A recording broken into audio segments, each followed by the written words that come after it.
सोचिए, एक नॉर्मल सा दिन हो और अचानक एक शांत एनर्जी देने वाला न्यूक्लियर पावर प्लांट भयानक वॉर जोन में तब्दील हो जाए। अलार्म्स बजने लगें और आसमान काले धुएं से भर जाए। सुनने में किसी साइफाई मूवी का डरावना सीन लगता है ना, लेकिन सच्चाई यह है कि हम और पूरी दुनिया इस वक्त बिल्कुल इस खौफनाक रियलिटी के मुहाने पर खड़े हैं। आज के इस खास डीप डाइव विश्लेषण में हम मिडिल ईस्ट के सुलगती रेत से उठने वाले उस तूफान की रियलिटी को समझेंगे। एक ऐसा तूफान जिसकी गूंज सिर्फ वहां के रेगिस्तानों तक रुकने वाली नहीं है, बल्कि एक अदृश्य खतरे के रूप में सीधे हमारे और आपके दरवाजे तक पहुंच रही है। तो चलिए सबसे पहले चलते हैं ग्राउंड जीरो पर, ठीक वहां जहां से इस तनाव की शुरुआत हुई। हाल ही में यूनाइटेड अरब अमीरात्स के एक न्यूक्लियर पावर प्लांट पर एक अचानक ड्रोन अटैक हुआ। इस इंसिडेंट ने रातों रात ग्लोबल सिक्योरिटी एजेंसीज की नींद उड़ा दी। प्लांट के जनरेटर रूम के पास अचानक आग धड़क उठी। अभी के लिए राहत की बात बस इतनी है कि रेडिएशन का लेवल कंट्रोल में है और किसी के आहत होने की खबर नहीं है। IAEA और दुनिया भर का मीडिया पूरी तरह से हाई अलर्ट पर है। लेकिन सच कहूं, यह सिर्फ एक वार्निंग बेल है। खतरा अभी टला नहीं है, बस कुछ पल के लिए शांत है। अब जरा फ्लैशबैक में चलते हैं।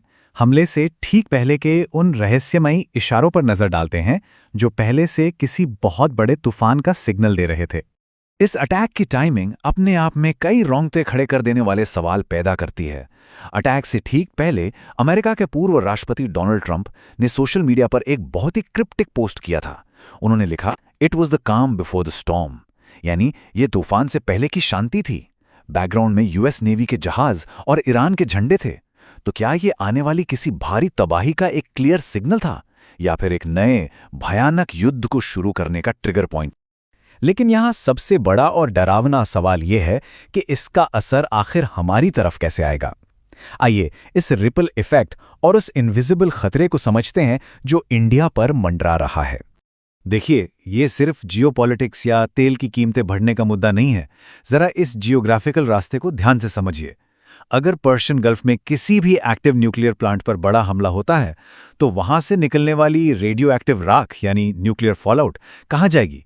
हमारी अर्थ की हाई एल्टीट्यूड विंड करंट्स जो वेस्ट से ईस्ट की तरफ चलती हैं, वो इस जहर को हवा के जरिए ईरान से अफगानिस्तान, वहां से सेंट्रल एशिया, फिर पाकिस्तान और सीधे हमारी राजधानी दिल्ली तक ला सकती हैं।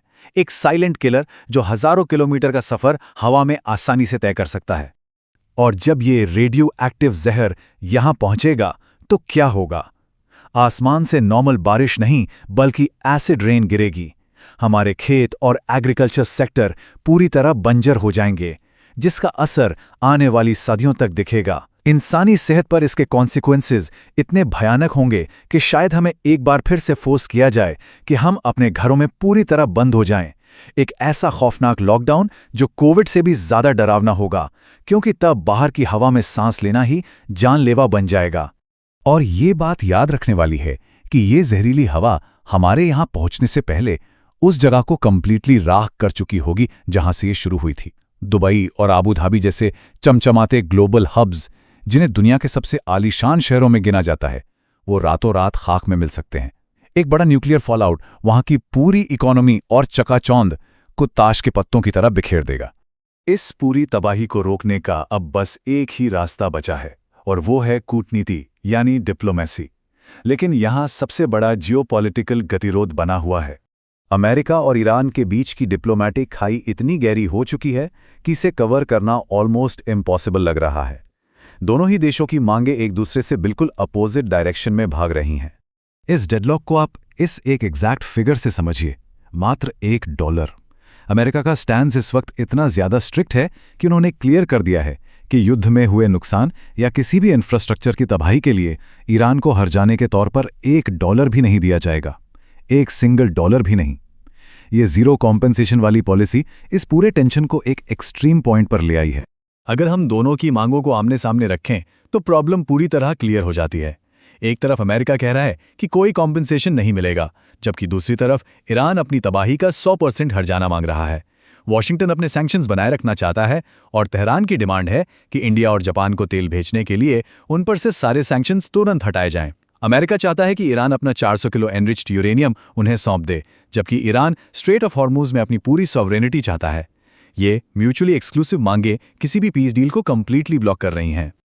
और ये मामला सिर्फ इन दो देशों के बीच नहीं फंसा है, कुछ एक्सटर्नल रोड ब्लॉक्स भी हैं, जैसे इजराइल के अपने इंडिपेंडेंट मिलिट्री ऑब्जेक्टिव्स हैं और अमेरिका के अंदर आने वाले मिड टर्म इलेक्शंस का हैवी पॉलिटिकल प्रेशर है। ऊपर से दोनों साइड की डिमांड्स लगातार बदल रही हैं। ये सब मिलकर एक ऐसा कॉम्प्लेक्स जाल बना रहे हैं जहां किसी भी मीडिएटर के लिए रास्ता निकालना नामुमकिन सा हो गया है। हम लिटरली एक टिकिंग टाइम बॉम्ब वाली सिचुएशन में हैं। तो ऐसे माहौल में जब ग्लोबल लेवल पर इतना उथल-पुथल मचा हो, हम इन सिचुएशंस को कैसे अडैप्ट कर रहे हैं? इस इंटरनेशनल क्राइसिस का असर हमारी और आपकी डोमेस्टिक रियलिटी पर अब दिखने लगा है। आपने नोट किया होगा, हाल ही में हमारे प्राइम मिनिस्टर ने वर्क फ्रॉम होम और लर्न फ्रॉम होम पर बहुत जोर दिया है। ये सिर्फ रिमोट वर्क का ट्रेंड नहीं है, बल्कि फ्यूल बचाने और इस हैवी अनसर्टेनिटी के दौर में सेफ रहने की एक डीपली स्ट्रेटेजिक कॉल है। आज का ये विश्लेषण हमें एक बहुत ही सीरियस और प्रोवोकेटिव थॉट पर लाकर छोड़ता है। जैसे जैसे ग्लोबल वॉर हमारी डेली लाइफ और रियलिटीज को बदल रहे हैं, सबसे बड़ा सवाल हमारे सामने है, क्या हम सच में इस इनविजिबल थ्रेट, इस आने वाले न्यूक्लियर फॉलआउट के लिए एक्चुअली तैयार हैं? खुद को डिजिटली अपस्किल करना पहला स्टेप जरूर है, लेकिन मॉडर्न वॉरफेयर के इस कॉम्प्लेक्स नेचर को समझना सबसे बड़ा टास्क है। इस इंपॉर्टेंट सवाल के साथ आज का ये विश्लेषण यहीं समाप्त होता है।